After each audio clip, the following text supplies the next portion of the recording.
5 ఏళ్లు అంటే ప్రభుత్వం మంత్రి కానీ ముఖ్యమంత్రి కానీ ఎవరైనా సరే ఒక్కరోజు ఫీల్డ్కి వచ్చారా?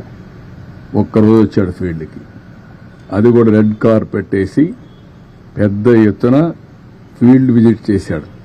మామూలు కార్పెట్ వేసుకొని ఫీల్డ్ విజిట్. ఇప్పుడు పాపం విధిలేని పరిస్థితిలో బురదలో దిగాడు. ఎందుకు దిగకపోతే గతి లేదు కాబట్టి. ఏంటి రాజకీయాలు, చెత్త రాజకీయాలు? ఏం మాట్లాడుతున్నారు మీరు? మాకు తుఫాను గురించి, సైక్లోన్ గురించి, డిజాస్టర్ గురించి మాట్లాడే పరిస్థితి మీకుందా? తెలుగుదేశం పార్టీ ఎప్పుడు కూడా ఒక బాధ్యత కలిగిన పార్టీ.